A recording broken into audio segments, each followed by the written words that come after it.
Soy un ex trabajador de una agencia privada que operaba en las sombras, especializada en monitorear el cosmos con tecnología avanzada.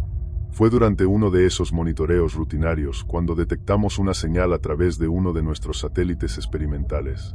En un principio, parecía solo un error, una anomalía en los sistemas, pero pronto quedó claro que no lo era. Era una transmisión que no podíamos identificar. Su estructura desafiaba todas las codificaciones conocidas. Algo sobre ella no tenía sentido. Cuando logramos decodificarla, los sistemas de seguridad se activaron, lanzando alertas de precaución. No estaba claro qué estaba pasando, pero algo profundamente erróneo había comenzado. El encargado de la investigación, un criptólogo brillante pero con una mente vulnerable, miró la pantalla en estado de asombro y terror. Los símbolos que aparecieron no pertenecían a ningún idioma conocido. No eran palabras, ni números, ni formas reconocibles. Eran geometrías imposibles, figuras que cambiaban y se distorsionaban al mirarlas, patrones que provocaban vértigo y un miedo primordial.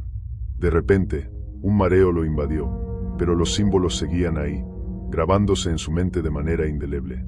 Tras un exhaustivo análisis, conseguimos triangular la procedencia de la señal. Provenía de un sistema lejano en la galaxia de Andrómeda. Pero eso no era lo más inquietante. Lo verdaderamente aterrador era que esa señal no estaba dirigida a la Tierra. Estaba siendo enviada a un punto dentro de la Vía Láctea.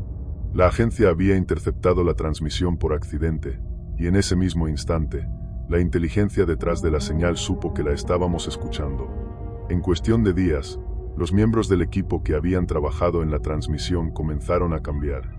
No dormían, sus mentes se apagaban por momentos, y de repente parecían consumir el tiempo de una manera extraña. Escribían los símbolos en cualquier superficie, en papeles, paredes, incluso en sus propias pieles. Uno de los matemáticos más brillantes fue encontrado muerto en su apartamento. En las paredes, con sangre, había dejado una frase: "Ya saben dónde estamos", repetida una y otra vez. Entonces llegó la locura.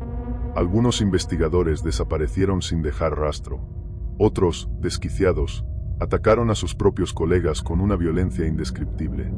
Era como si la señal hubiera implantado una idea en sus mentes, una idea tan incomprensible que, al intentar comprenderla, sus cerebros no podían soportarlo. El equipo fue disuelto y la agencia intentó enterrar la información. Pero los símbolos no desaparecieron. Aparecían en servidores desconectados, y se colaban en los sueños de quienes los habían visto. No podíamos eliminarlos, porque no eran solo signos, eran algo más, un vínculo hacia algo que desbordaba nuestra comprensión. Y lo incomprensible ya estaba en camino. En lo profundo del sistema solar, un astrónomo que aún tenía acceso al satélite comenzó a notar algo extraño. En el borde del sistema, una anomalía gravitacional se hacía cada vez más evidente. Cuando analizó los datos, la sensación de pavor lo paralizó. Una criatura colosal, 2 veces el tamaño de Júpiter, se deslizaba lentamente hacia los sistemas solares más cercanos. No emitía luz, no reflejaba nada. Era como si no perteneciera a este universo. Su presencia era opresiva, un ser cuyos contornos desafiaban toda lógica. No devoraba solo materia, devoraba la existencia misma. Uno tras otro, los planetas exteriores de esos sistemas comenzaron a desaparecer. No eran destruidos, se desvanecían, como si la propia realidad de esos mundos estuviera siendo arrancada de la existencia. El astrónomo intentó enviar una alerta, pero sabía que de nada serviría. No importaba. Era demasiado tarde. La señal de Andrómeda no era un intento de contacto. Era un llamado para aquellos de su especie, una invocación. Cuando el astrónomo observó cómo la criatura devoraba todo a su paso, algo dentro de él quebró. La magnitud de la verdad, la insignificancia de la humanidad ante tal fuerza, lo dejó sin aliento.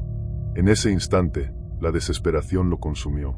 Sin poder soportarlo, tomó un arma de su escritorio y se disparó en la cabeza. Su cuerpo cayó al suelo, inerte, pero la criatura siguió avanzando, imparable. Y con ella, el destino de la Tierra quedó sellado. Ahora yo cuento esto, sabiendo que pronto esa cosa arrastrará todo el sistema. Cuando el Sol pierda su brillo, sabrás que es esa entidad devorando los planetas y la misma estrella.